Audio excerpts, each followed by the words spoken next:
À la une de l'actualité ce soir, les familles des victimes du crash d'Air Algérie du 24 juillet 2014 réclament toujours la vérité. Pour l'association des parents des victimes, 2 ans après le crash, les choses n'ont pas avancé. Elle estime que les familles des victimes sont frustrées, inquiètes parce qu'elles ont l'impression que la vérité n'a pas été dite sur ce crash. Vous les entendrez dans ce journal. Et puis, l'impact laissé sur la nature après l'exploitation de carrières ou de sites de fabrication de briques aggrave le plus souvent les cas d'inondation qui surviennent. C'est un constat fait par une de nos équipes dans des quartiers précaires de Ouagadougou, communément appelés Noloti. Images et commentaires dans ce journal. Cette pratique culturelle dans l'est du Burkina, tailler ses dents pour séduire. Les personnes concernées se taillent leurs dents pour montrer leur courage et séduire leurs partenaires. C'est une pratique culturelle qui sévit dans la province de la Nyanya. Zoom sur une esthétique des dents qui n'est pas sans conséquence sur la santé de ces hommes et femmes. Mesdames, Messieurs, bonsoir.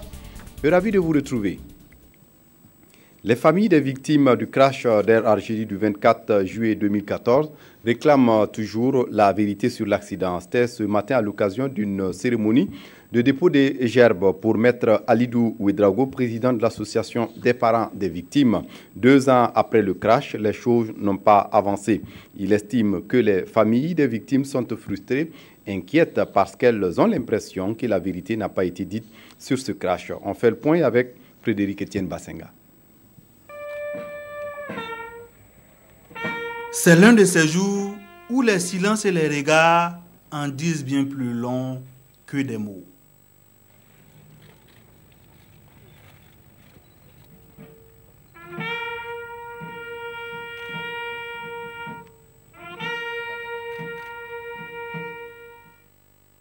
C'est l'un de ces jours où une simple poignée de main te touche le cœur. Le 24 juillet 2014, il faisait le voyage de non-retour à bord de l'avion d'Air Algérie.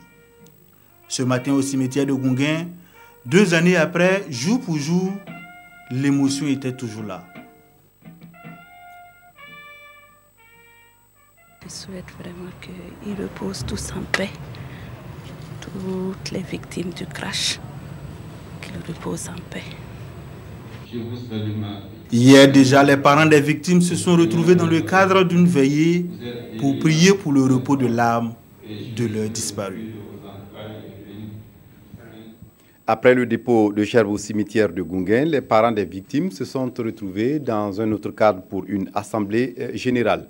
Le Premier ministre Paul Kaba Thieba est allé témoigner sa compassion, mais aussi le soutien du gouvernement. On reste avec Frédéric Etienne Bassenga.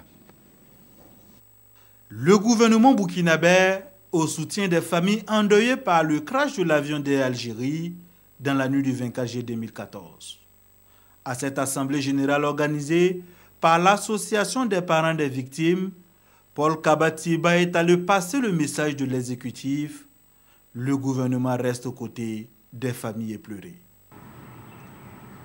Il n'y a pas de mots pour dire la peine infinie que vous ressentez et que nous partageons avec vous. Il n'y a pas de mots pour qualifier la peine que vous avez vécue et que vous continuez de vivre dans votre quotidien, dans votre chair. Et ce que vous avez perdu cette nuit-là, c'est vous seulement qui savez ce que ça représente pour vous. Aucun mot ne saura vous réconforter pour cela. 2 années après, c'est la commémoration d'un deuil au goût d'inachevé. 2 ans après, beaucoup de questions restent encore non élucidées selon les parents des victimes. Nous avons suivi au moins 3 rapports du BEA qui ne nous ont pas donné satisfaction, qui n'ont pas pu nous éclairer sur les causes du crash. Ils ont évoqué des questions techniques qui pouvaient être résolues. La question de la boîte noire, la question du givrage, la question de l'équipage. Est-ce que vous voyez? Il y a aussi la question des restes post-mortem non identifiables retenus au Mali pour des raisons qu'on ignore. Ce n'est pas normal, il faut nous les restituer. Il y a une question de procédure devant les juridictions, des procédures d'indemnisation devant les affréteurs de l'avion, ceux qui ont loué l'avion. À cette assemblée générale, le Premier ministre a rassuré l'association des parents des victimes de ce crash, la selle en hommage à leurs défunts, dont la construction connaissait des difficultés liées à des protestations des riverains, sera réalisée avant la fin de l'année. Le président du Faso, Roch-Marc Christian Kaboré, chef suprême des armées, a présidé dans la soirée du samedi 23 juillet à Pau, dans le Naouri, la cérémonie officielle de sortie des élèves officiers de la 15e promotion de l'Académie militaire Georges Namoineau. Baptisée Promotion Dignité, elle est constituée de 46 impétrants et de 11 nationalités, dont 30 burkinabés, et ne compte aucune femme en son sein. Nyarkiteda. Académie militaire Georges Namoineau de Pau. Revue de troupes, salut au drapeau ou encore le ditanier entonné en chœur, l'Académie respecte ici une fois de plus le rendez-vous des traditions. Fêter avec la manière la sortie d'une nouvelle promotion dans un environnement purement militaire. Et au pas bien cadencé, les 46 nouveaux officiers d'active avancent avec fierté pour recevoir leur épaulette. Ici de 11 pays de plusieurs régions d'Afrique, dont 30 du Burkina, ils forment la 15e promotion de l'Académie baptisée Dignité par le chef suprême des armées, le président du Faso. Les élèves officiers d'active, dès à présent, doivent avoir les valeurs fortes de l'armée. La loyauté, la fidélité vis-à-vis de la patrie, la discipline. Et je voudrais souhaiter que c'est une graine qui est semée, qui soit des exemples pour ceux qui seront après eux. Pour y arriver, le commandant de l'Académie, le colonel Djibril Nakro, et le chef d'état-major général des armées, le général Pingré Zagré, leur recommandent de vivre pour leur patrie respective et vaincre pour elle. Un message bien perçu car les nouveaux officiers disent avoir tout incarné pour défendre les populations. Nous avons atteint les objectifs qui étaient assignés. Nous pensons qu'actuellement, nous sommes à la hauteur des missions qui pourront nous être assignées. Et là-dessus, nous pouvons dire que la population, effectivement, peut dormir tranquille. Moment des plus solennels pour l'Académie militaire Georges Namoineau de Pau et pour l'armée burkinabé tout entière, l'assistance a eu droit aux honneurs à travers le défilé des troupes en présence et des feux d'artifice. À Dédougou, dans le Mouhoun, les impétrants sont encore plus nombreux. Environ 5000 élèves maîtres de l'INEP désormais prêts à servir. Et avec eux, 70 administrateurs de l'IRA également prêts pour servir l'État. La cérémonie qui consacre la fin de leur formation a été présidée hier par le Premier ministre Paul Kabatieba. Le film de la cérémonie avec Paul Sawadogo sur place à Dédougou. Ce sont 69 administrateurs de l'Institut régional d'administration IRA de Dédougou et 5225 élèves maîtres des 7 écoles nationales des enseignants du primaire ENEP du Burkina qui sont désormais mis à la disposition de l'administration publique et privée. Ce capital humain aura un impact positif sur le projet d'éducation de qualité du gouvernement. Il faut mettre en place des infrastructures, mais il faut des gens pour les animer. Le message, c'est toujours deux choses. D'abord, l'excellence. L'excellence et l'excellence. Et deuxièmement, c'est le sens du service public, le sens de l'intérêt général. Et vraiment, parce que l'enseignement, c'est un véritable sacerdoce. Ces impétrants sont conscients des dangers et des défis qui les attendent sur le terrain. Ils s'engagent à y faire face. Et comme notre parrain nous a bien demandé, il faut que nous soyons travailleurs rigoureux et juste dans tout ce que nous allons faire dans nos lieux d'affectation. J'espère que nous allons suivre son conseil et nous allons travailler pour la bonne marche de l'administration. Je compte mettre en pratique tout ce que j'ai appris lors du stage, lors de la formation. Enfin, je sais que là où je suis devenu un artisan de l'éducation, mais tout en sachant qu'il reste beaucoup à faire. Ce sont le ministre de l'Urbanisme et de l'Habitat et le président directeur général de Tovio qui ont co-parrainé la sortie. Les parrains invitent leurs filleuls à être des chercheurs modèles sur le terrain.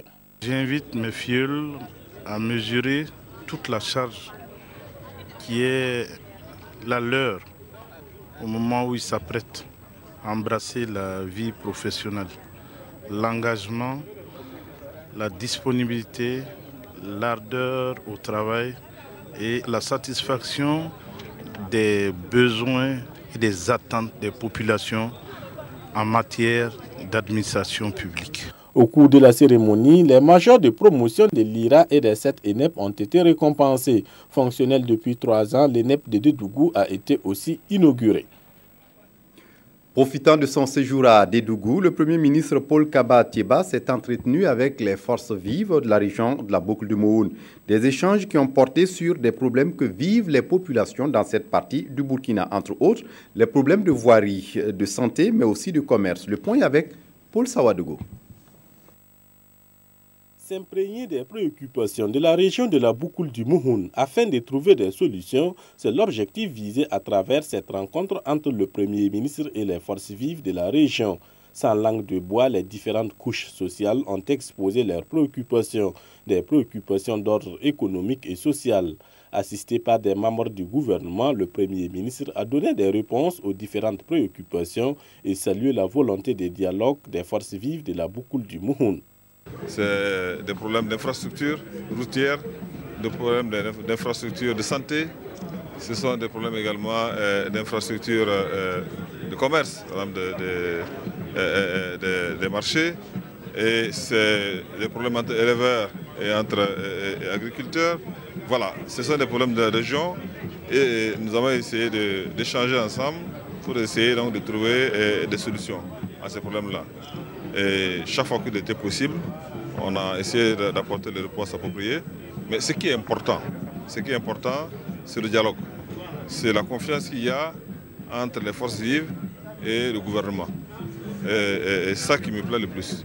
Nous savons qu'au-delà des clivages partisans, ce qui intéresse les gens, ce sont des problèmes concrets, la question de santé, etc. Et c'est ça qui nous intéresse au niveau du gouvernement. Qu'il y ait cette confiance entre nous et la population. Cette rencontre avec les chefs du gouvernement était la bienvenue pour les forces vives, une occasion pour mettre à nu les problèmes qui handicapent le développement de la boucle du Mohun. Les forces vives souhaitent que les promesses soient concrétisées.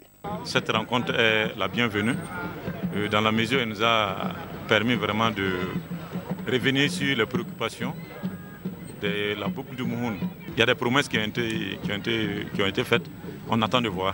Dans la région, il y a tellement de préoccupations qu'on ne savait pas comment l'atteindre.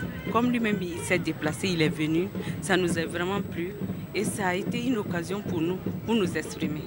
Et vraiment, je pense qu'on a eu des réponses et ces réponses aussi, on attend de voir la réalisation. Avant la rencontre avec les forces vives, le Premier ministre a effectué des visites de courtoisie aux autorités coutumières et religieuses de Dédougou et de Passa-Congo. Partout, le chef du gouvernement a salué leur contribution à la sauvegarde de la paix au Burkina et leur a exhorté de poursuivre la même dynamique. Après les inondations du 20 juillet dernier dans la capitale burkinabé, une délégation du gouvernement burkinabé et du conseil municipal de Ouagadougou s'est rendue ce matin sur quelques sites touchés par la catastrophe. La délégation a été sur des sites de relogement des victimes, mais aussi sur celui des infrastructures affaiblies par les eaux. Draman Guéné a fait le tour avec elle, son compte rendu. Un dimanche au chevet des sinistrés des inondations de Ouagadougou. Simon Compaoré est le ministre de l'Action sociale, de la santé, de l'habitat et des infrastructures pour la partie gouvernementale et les maires de la capitale et ceux des arrondissements pour la délégation communale. Première étape, Boulmugou, arrondissement 3. Dans cette école, les sans-abri des 3 secteurs de l'arrondissement sont relogés. Pour leur part, ils demandent l'eau potable, de l'électricité et une bonne condition d'hygiène. Un peu plus loin, Nagrin, arrondissement 7. Ici, 103 sinistrés sont sans abri. Pour le chef de la délégation, la situation commande des mesures urgentes. Il y a lieu de voir ceux-là qu'on a logés. Est-ce qu'ils sont bien logés? Est-ce que nous avons ce qu'il faut? On leur a donné déjà ce qu'il faut. Ces services vont travailler avec vos services pour que très rapidement, à partir de demain, nous puissions savoir qu'est-ce que vous avez fait, qu'est-ce que le ministère a fait et qu'est-ce qui est planifié. Après la furie des eaux, des infrastructures routières sont affaiblies. Ce pont de Rimketa menace de céder. Même constat aussi à Zaktouli, où ce pont et la route sont devenus impraticables. Entre Pissi et Watinoma dans l'arrondissement 6, c'est la population qui prend son destin en main. Elle réalise ce pont de fortune pour désenclaver la zone non lotie. À la fin de la tournée, le ministre d'État donne des instructions aux conseils municipaux. Préparer des missions dès demain, missions techniques qui vont se rendre sur le terrain pour voir les 3 ponts qu'on a visités là.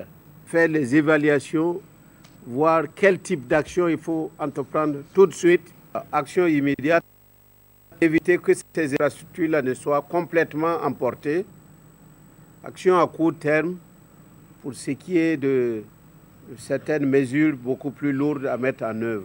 Après ces différentes missions et celles des régions qui seront menées par les gouverneurs, un point global sera fait en Conseil des ministres pour des décisions et actions utiles. Je vous le disais en titre, l'impact laissé sur la nature après l'exploitation de carrières ou de sites de fabrication de briques aggrave le plus souvent les cas d'inondation qui surviennent. C'est un constat fait par une de nos équipes dans des quartiers précaires communément appelés non lotis à Ouagadougou. C'est aussi dangereux pour les humains. On y enregistre des risques d'effondrement de maisons. Constat avec Zalissa Sanfo. Ils jouent, insouciants, dans ce trou béant. Ils en ont même fait leur aire de jeu de prédilection par ces temps de vacances.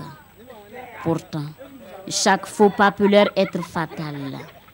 De mémoire des habitants, certains de leurs camarades ont payé de leur vie cette insouciance.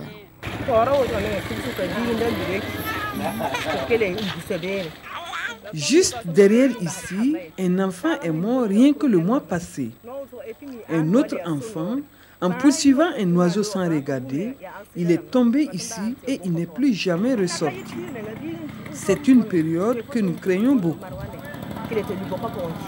Risque pour les enfants, mais pas seulement.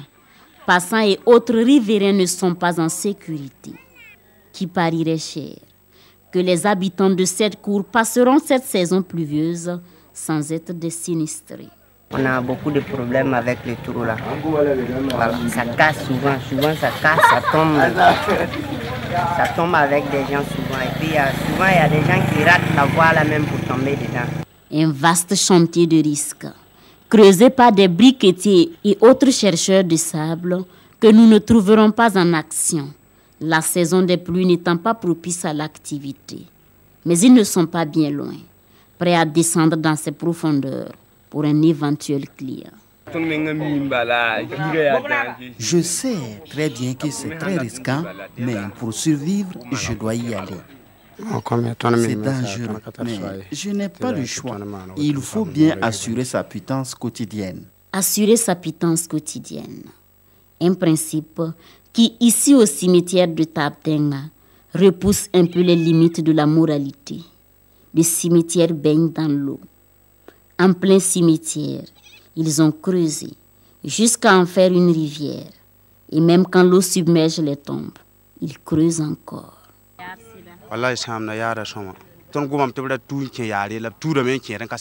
L'eau charrie les tombes, mais quand on leur dit de ne plus creuser, ce sont des querelles intestines. Voyez derrière moi, il n'y a que des dégâts. On n'a pas encore vu de corps exposés à l'air libre, mais à la longue, ce n'est pas exclu. Heureusement, tous n'ont pas la même conception de la vie, ou du moins de la mort. Pendant que d'un côté certains creusent, de l'autre côté, nous avons trouvé des riverains qui tentent d'apporter, non pas du réconfort, mais du sable, aux tombes qui en ont perdu à cause de la furie de l'eau de ces trous à briques devenus rivières. Les forêts classées de la boucle du Mouhoun sont menacées. L'une des principales causes demeure l'activité humaine qui, contrairement à l'activité naturelle, est constante.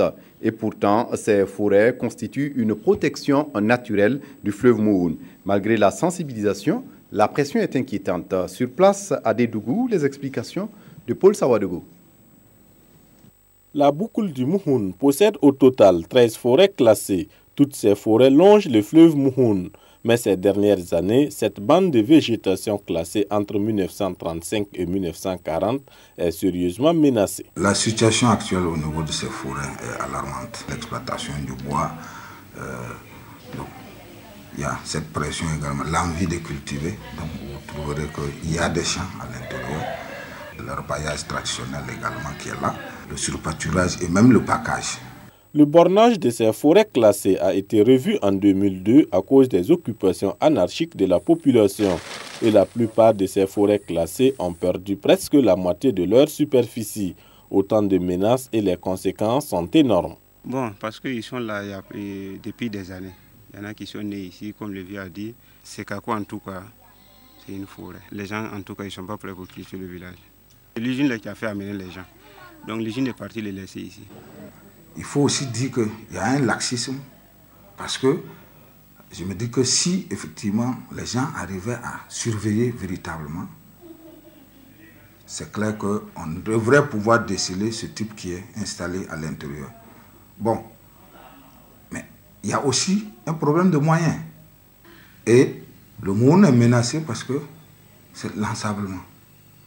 C'est-à-dire que le monde est en train de s'ensabler et alors, à la longue, nous risquons de perdre notre fleuve.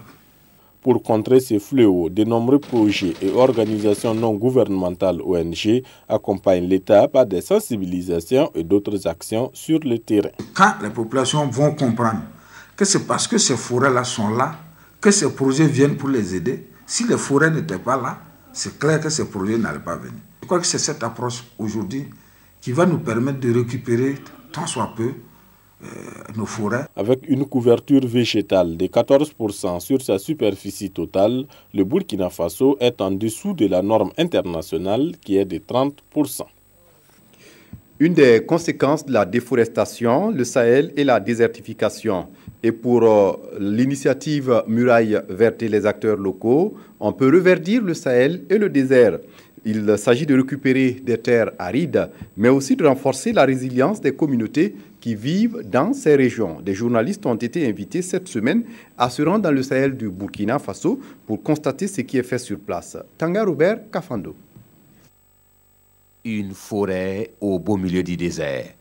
C'est dans le village de Sissé, à une quinzaine de kilomètres de Djibo, où Abdoulaye Diko entreprend depuis 7 ans la récupération de cette terre aride.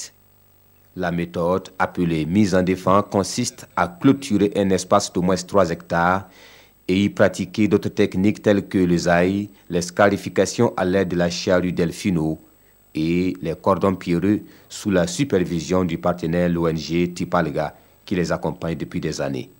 Non loin de là, Mikhailou Diko emploie les mêmes méthodes et les résultats sont également impressionnants. On leur a dit, vous vous organisez pour surveiller. Une fois qu'on va planter et ensemencer, il faut des gens qui font la ronde pour éloigner les animaux pendant au moins 2 ans. Ces îlots de forêt est la preuve que le Sahel peut changer de visage, mais à 2 conditions, la volonté et les moyens. Cette conviction est celle de l'initiative de la Grande Muraille Verte pour le Sahel et le Sahara, qui compte s'appuyer sur les expériences réussies pour faire du Sahel une zone propice aux activités agro-silvopastorales et stopper l'avancée du désert. Il faut, de notre point de vue, une organisation, un engagement de l'ensemble des acteurs et puis une synergie d'action. Le Sahel, évidemment, il y a un certain nombre d'acteurs qui interviennent déjà en termes de projets, en termes d'associations, mais il est important que la question de la synergie, la mise en commun puisse se faire pour qu'à terme, et dans un temps relativement court, on puisse mettre à l'échelle l'ensemble de ces bonnes pratiques que vous avez citées. Initiative panafricaine, la Grande Muraille Verte a pour mission de combattre la désertification, la dégradation des terres et de contribuer à améliorer les écosystèmes et la sécurité alimentaire dans la région sahélo-sahélienne. Dans l'actualité ce soir, signature de convention entre le Burkina Faso et le Royaume de Belgique. Les 2 pays se sont accordés sur 2 conventions d'un montant global de plus de 9 milliards de francs CFA. La cérémonie de signature de ces conventions est intervenue ce 23 juillet à Fadan-Gourma, ville concernée par les projets qui seront financés à travers ces prêts. Ces projets concernent l'accès à l'eau potable et l'accès à l'assainissement, mais aussi le droit à la santé de la reproduction. Lambert Souma, sur place à Fada pour des détails. En paraphant ici à Fadangourma ces documents, l'ambassadeur du Royaume de Belgique au Burkina et le ministre de l'Économie, des Finances et du Développement matérialisent ainsi la reprise de la coopération gouvernementale entre les deux pays. Désormais, le Burkina Faso fait partie des 14 pays dans le monde à bénéficier d'une coopération financière avec le Royaume de Belgique. C'était une volonté politique d'appuyer le Burkina dans le processus démocratique qui a été enclenché en 2014 en fait. C'est aussi une expression de la volonté de concentrer, de cibler notre coopération bilatérale sur les pays les moins avancés, dont le Burkina fait encore partie malheureusement. Et donc cette décision a été prise en 2015 et c'est aujourd'hui qu'on met ça en œuvre. Dans l'une des conventions signées, la Belgique met à la disposition du Fonds des Nations Unies pour la population la somme de 5 millions d'euros, soit 3 milliards de francs CFA, pour la mise en œuvre d'un projet visant à accroître le droit à la santé de la reproduction des adolescents et des femmes dans les régions de l'Est et du Centre-Est.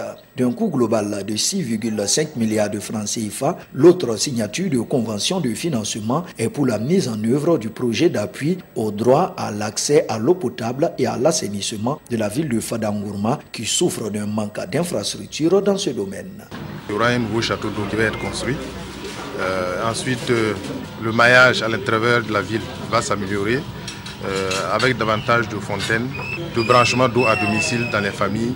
Pour ce dernier projet, les études sont déjà en cours. Les différentes parties ont d'ailleurs effectué une visite terrain sur les berges du barrage de Tangiari qui alimente en eau la ville de Fadangourma et où certainement de nouvelles infrastructures seront construites.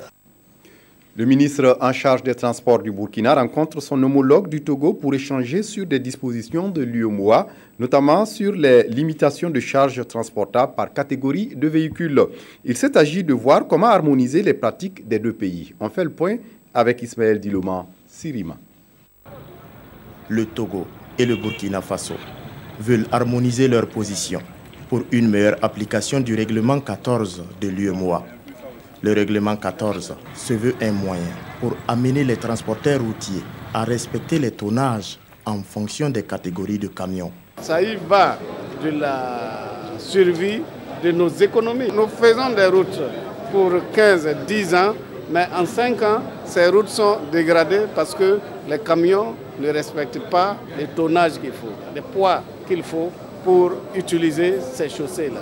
Les deux ministres en charge des transports face aux transporteurs routiers des deux pays n'ont pas pris de résolution, mais se sont engagés à poursuivre les discussions. Ils prévoient déposer les conclusions de ces échanges sur la table de la rencontre des ministres des Transports de l'UEMOA qui se tiendra en septembre prochain à Cotonou. La réunion de Cotonou sera une occasion pour nous les ministres de faire des propositions concrètes au chef d'État pour une décision définitive pour que cette règle-là, ce règlement soit mis en application. Avant de rencontrer son homologue togolais à Cinquancé, Souleymane Soulama a de nuit comme de jour marqué des arrêts sur l'axe Ouagadougou-Cinquancé pour s'enquérir de l'état du transport routier ainsi que des préoccupations des acteurs. Le syndicat national des secteurs de la jeunesse, de l'emploi et de la formation professionnelle veut désormais que le ministère de tutelle assure la formation des 5000 jeunes en entrepreneuriat débutés depuis quelques années. Les militants des syndicats ont exprimé ce 23 juillet leur exaspération face à cette situation. Aimé Solange Guigma. Le syndicat national des travailleurs des secteurs de la jeunesse, de l'emploi et de la formation professionnelle, SYNAGFP, exprime ici son ras-le-bol sur la mise en œuvre du programme de formation de 5000 jeunes par an en entrepreneuriat, entrepris depuis 2008 par le gouvernement. Un programme qui, selon lui, est mal exécuté par les opérateurs du privé. Nous avons encore à l'esprit les sessions de formation bâclées par les cabinets de formation en 2012 et 2013. Sous le régime de la transition en 2015, nous avons découvert qu'au lieu de former 5000 jeunes, dans le cadre du programme, les dossiers d'appel d'offres avaient été lancés sur la base de 30 jeunes par région. Il réclame ainsi le rattachement du dit programme à la direction générale en charge de l'entrepreneuriat. Pour le SINAGFP, les cadres du département peuvent former entre 15 000 et 20 000 jeunes avec le même budget de 500 millions de francs CFA et faire le suivi et l'évaluation du programme. Il ne s'agit pas pour le syndicat d'engager un bras de fer avec les opérateurs du privé qui soumissionnent pour les formations en entrepreneuriat ou de les stigmatiser, mais juste d'interpeller les autorités sur le souci de la priorisation et de la rationalisation des ressources dans ce contexte d'austérité budgétaire, mais aussi à aviser les autorités sur les capacités techniques et opérationnelles des cadres à conduire le programme de formation en entrepreneuriat. Au cours de cette conférence de presse, le SINAGFP a également exprimé son indignation quant à la non prise en compte de sa plateforme revendicative par le premier responsable du département et somme celui-ci de revoir sa copie. Il compte entreprendre des actions si rien n'est fait pour améliorer la situation. La forte proportion des jeunes en âge de travailler constitue une opportunité et peut contribuer à l'accélération de la croissance économique. C'est un des résultats auxquels l'ISFP est parvenu. L'Institut qui a organisé cette semaine à Ouagadougou un atelier de dissémination des résultats sur les tendances de la fécondité en Afrique subsaharienne. Et pour les participants, les investissements sur les jeunes peuvent façonner leur vie et l'avenir du monde. Mounira Kéré. L'Afrique subsaharienne est la région où la baisse de la fécondité tarde à se constater. C'est ce qui ressort de l'atelier de dissémination sur les tendances récentes de la fécondité en Afrique. Des spécialistes du domaine venus du Burkina, du Bénin, du Cameroun et du Sénégal partagent les expériences sur la question. Contrairement aux autres régions du monde, l'Afrique, notamment à sa partie au sud du Sahara, l'Afrique subsaharienne est la région où le processus de transition démographique met encore du temps à se mettre en place. Et pourtant, des efforts sont faits dans le domaine du planning familial. Malgré tout, la démographie dans cette partie de l'Afrique connaît une croissance. Pour y remédier, les spécialistes proposent des solutions. En matière donc d'opportunités politiques, il va falloir questionner un certain nombre d'aspects. D'abord, nos données. Il faut que les données soient des données qui traduisent vraiment les besoins des sociétés africaines. Parce que c'est certainement ça qu'on n'a pas encore suffisamment compris et qui fait qu'il n'y a pas encore ce qu'on attend des populations en matière donc de comportement pour le bien-être de ces populations-là. Donc la première des choses, il va falloir questionner un peu nos réalités endogènes, c'est-à-dire les savoirs locaux traditionnels. Dans quelle mesure ces pratiques et ces besoins du passé sont encore actuels? Qu'est-ce qu'on peut tirer dedans comme positif? Qu'est-ce qu'on peut améliorer pour pouvoir faire des programmes? Pour ces spécialistes, il faut poursuivre la sensibilisation des populations, mais aussi appeler les gouvernants à prendre en compte la question des populations dans leur politique de développement. Arrêtons-nous à présent sur cette pratique culturelle dans l'est du Burkina. Tailler ses dents pour séduire. Les personnes concernées se taillent leurs dents pour montrer leur courage et pour séduire leur partenaire. C'est une pratique culturelle qui sévit dans la province de la Nyanya, ce qui n'est pas sans conséquence sur la santé des hommes et femmes qui pratiquent cette esthétique. On fait le point avec Mamadou Ba. Ces jours de marché à Léoura, village situé à une vingtaine de kilomètres de Bogandé. Fidèle à son rendez-vous, Tampala Nadenga propose ses beignets aux passants sous un hangar de fortune. Entre deux cuissons, elle leur adresse un sourire qui laisse entrevoir ses dents aiguisées. La pratique, jadis prisée ici, tend à rendre le sourire plus beau. C'est une pratique culturelle chez nous. J'avais 12 ans quand j'ai taillé mes dents. Ça rend le sourire plus beau et ça donne envie de voir. Si tu ne fais pas ça, on te prend pour un peureux et on se moque de toi. Cette touche de coquetterie se fait au mépris des règles d'hygiène. On te fait coucher sur le dos. Tu ouvres la bouche et à l'aide d'une pioche, on tape un peu la dent jusqu'à obtenir le modèle qu'on veut. Ça fait un peu mal. Tailler sa dent est néfaste pour la santé car cela entraîne à la longue des pathologies. Vous avez remarqué que chez certaines personnes, particulièrement les incisives centrales, sont de couleur noirâtre. Ils ont changé de teinte. C'est ce qu'on appelle la nécrose pupillaire. Ensuite, les kystes peuvent s'installer parce que les bactéries vont passer à travers ces structures internes-là et s'introduire au niveau du canal dentaire, entraîner la nécrose pulpaire.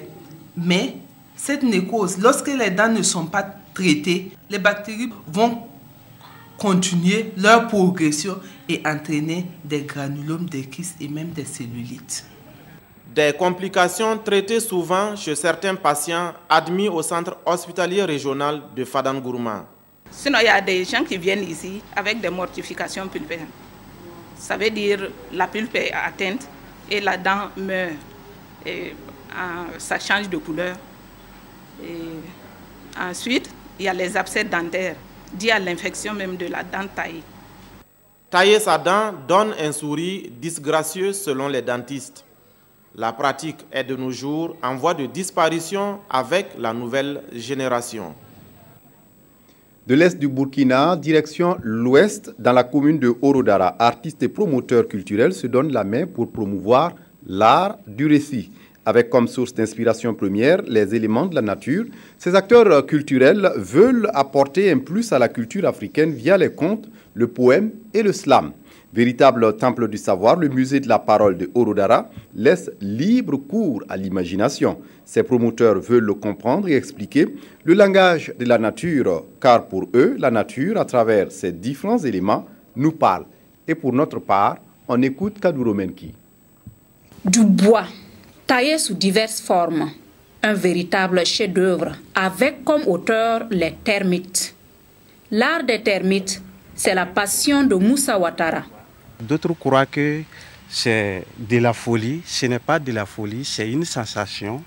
C'est par curiosité. Quand tu vas aller voir les termites en bouffée, tu vas voir ça ressemble à quelque chose. Bon, ici, je vois un antilope.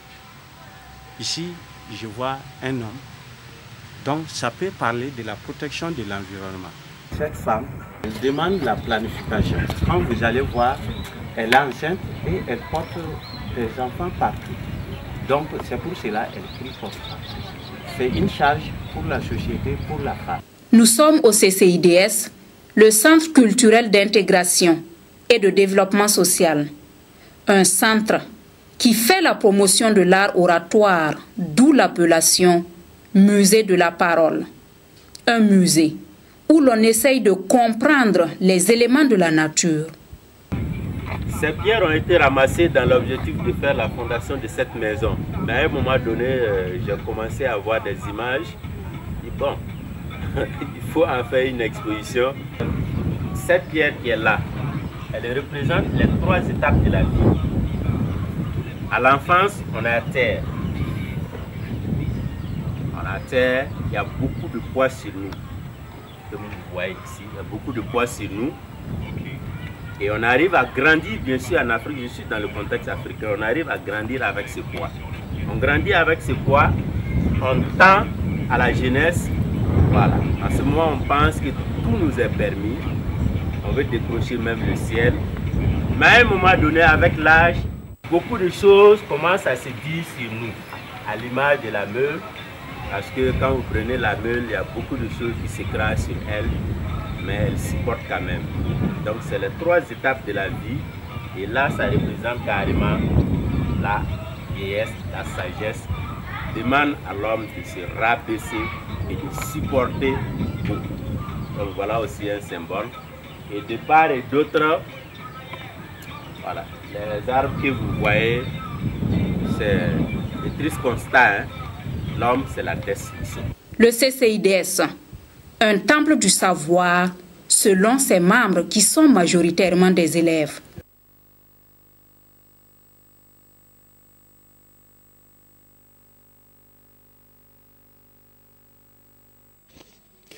De la parole à l'acte et sans transition, le sport. Et je reçois Jérôme Tiendrebego pour Dimanche Sport. Jérôme, bonsoir. Bonsoir, Fousseni Kindo. On commence par des nouvelles fraîches des étalons juniors du côté de Bamako. Alors, ce ne sont pas de bonnes nouvelles. Malheureusement, les étalons ne seront pas à la CAN Zambie 2017 de leur catégorie parce qu'ils ont été battus ce soir 2-0 par les Aiglons au stade Modibo qui est du côté de Bamako. On se rappelle qu'au match aller, les étalons avaient concédé le match nul 0-0. Oui, et puis il y a également le fait que pour le championnat national de football division 1, c'est fini pour la saison 2015-2016. Absolument, on a joué la 30e et dernière journée ce week-end et on retiendra que l'USI va descendre en deuxième division malgré sa victoire 2-0 face au BPS de Koudougou. L'USI n'avait pas ses cartes en main puisque l'USCO, qui était rival direct de l'USI, donc a battu la GEB 1-0 du côté de Banfora. Le leader a été tenu en échec 2-1 par l'Étoile filante de Ouagadougou ce soir. Même tout à l'heure, le match vient de finir et vous avez pu suivre en direct la correctionnelle de la RTB, la correctionnelle du RCB sur la SFB. 4-1 dans le derby. Donc, le RCB toujours. Le RCB, je sais que vous avez un penchant pour cette équipe-là. En tout cas, elle s'est imposée, mais reste troisième du championnat. Pour les autres résultats, on retiendra que l'USO termine deuxième grâce à sa victoire 3-2 face à l'USFA.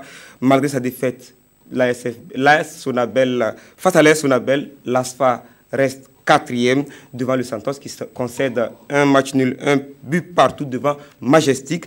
Avant de quitter l'élite, Banqui Sport s'est fait corriger 3-0 par COSAF. Oui, et Jérôme, on termine par aussi les sports de demain.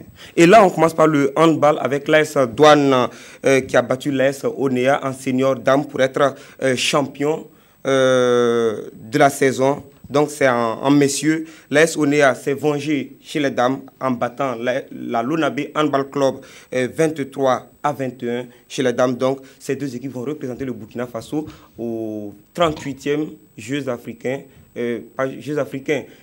championnat des clubs champions qui se tiendront à Ouagadougou du 28 au 30 octobre prochain. Voilà, merci à vous, Jérôme, d'être passé nous donner toutes ces informations. Le développement de l'actualité sportive, ce serait demain dans la soirée, le magazine des sports. Et ce sera avec Christelle Dabry. Merci à vous. Voilà, c'est tout pour ce journal. Merci de votre attention. Très bonne suite de programmes sur la RTB. Au revoir.